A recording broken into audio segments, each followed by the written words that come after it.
Assalamualaikum warahmatullahi wabarakatuh. Bertemu lagi dengan Semula Formosa. Jadi kali ini sangat sedikit berbagi kisah atau berita atau cerita seputar TKI dan TKW di seluruh dunia.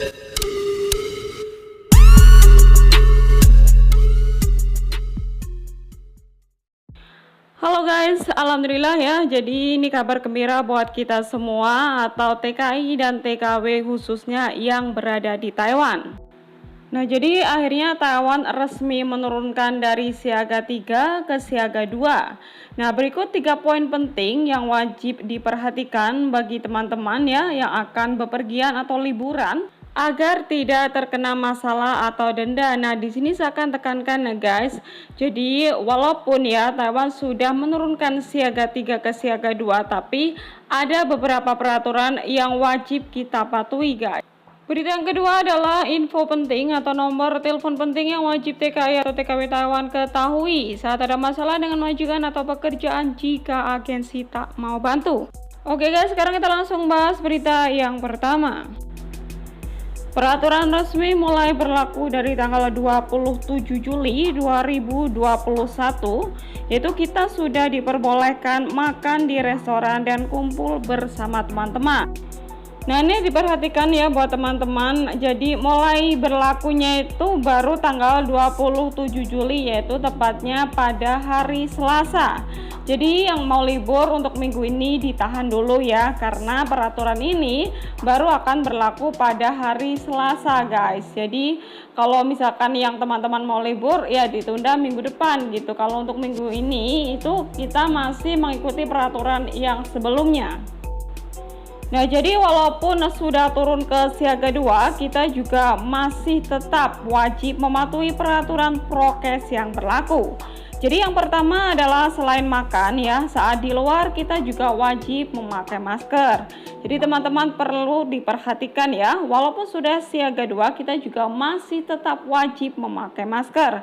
Jika tidak, pasti kita juga nanti kena denda. Yang kedua adalah melakukan pendataan diri saat masuk ke tempat umum. Jadi masih dengan peraturan sebelumnya, kita kalau misalkan mau ke Seven atau ke supermarket, kita juga wajib menulis nomor telepon dan nama guys. Yang ketiga, jaga jarak satu sama lain. Kalau ini wajib ya, masih tetap harus jaga jarak. Yang keempat adalah dalam ruangan jaga jarak 1,5 meter dan di luar ruangan jaga jarak 1 meter. Nah, ini bagi teman-teman yang mungkin lagi antri membeli sesuatu juga masih tetap harus jaga jarak guys. Dan yang kelima, di dalam ruangan bisa kumpul 50 orang dan di luar ruangan bisa kumpul 100 orang.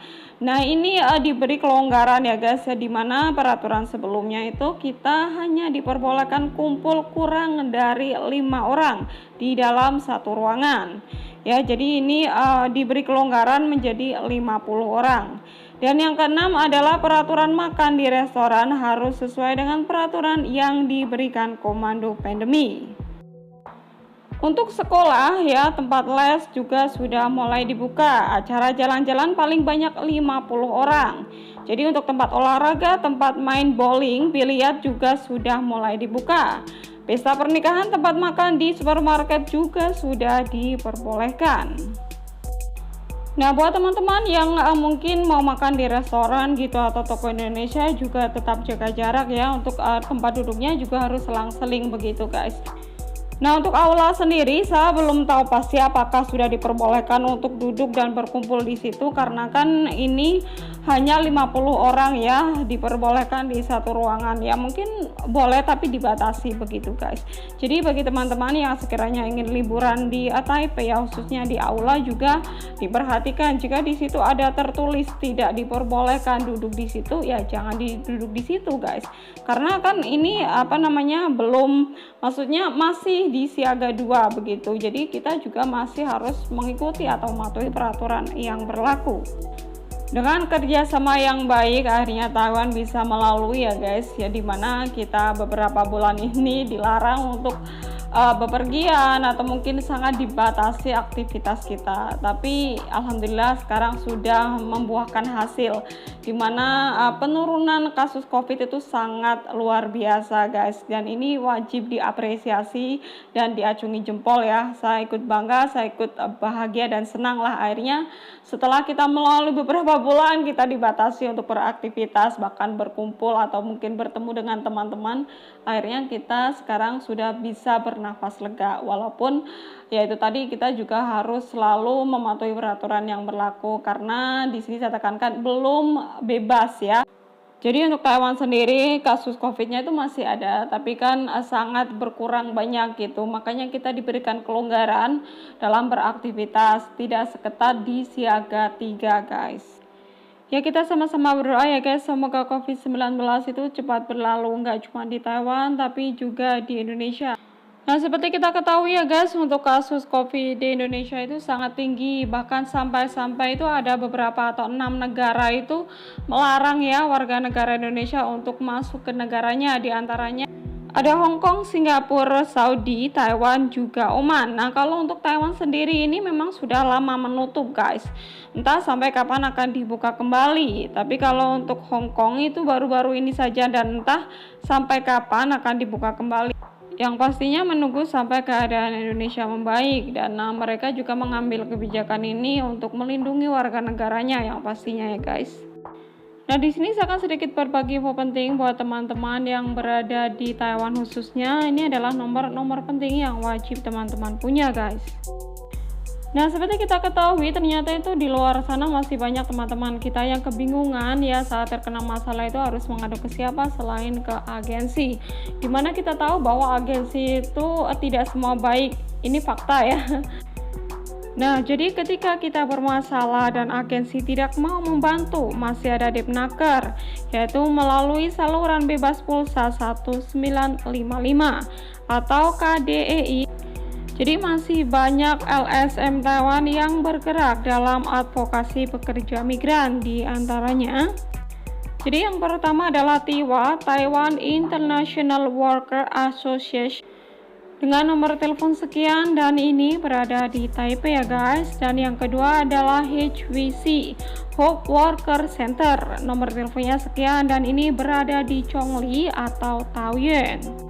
Nah jadi teman-teman tinggal disesuaikan saja sekarang berdomisili di daerah mana, di Taipei atau di Taoyuan atau di Chongli begitu guys. Tinggal kita minta bantuan untuk LSM terdekat dulu. Dan yang ketiga adalah HMISC, jadi Hsinchu Migrant Immigrant Service Center. Nah ini berada di Hsinchu guys. Jadi teman-teman yang terkena masalah atau ada masalah dengan majikan atau pekerjaan dan sekiranya agensi tidak mau bantu, bisa telepon ini guys. Nah ini yang berada di Hsinchu ya. Dan yang keempat adalah Rerum Novarum. Nah kalau ini masih dengan nomor 1 tadi sama ya, di Taipei. Dan yang kelima adalah Shelter SPA atau Serve the People Association, yaitu berada di Chongli atau Taoyuan. Nah, yang berada di Taoyuan mungkin ada masalah bisa langsung telepon ke shelter ini ya guys. Dan yang keenam adalah Kaohsiung Labor Corner Center. Nah, ini nomor teleponnya, yang mungkin teman-teman ada masalah di Kaohsiung sana, bisa langsung telepon ke nomor ini guys. Nah, jadi selain ke-6 nomor ini juga ada badan atau shelter lain yang membantu TKI atau TKW yang terkena masalah di Taiwan guys. Berikut nomor teleponnya guys.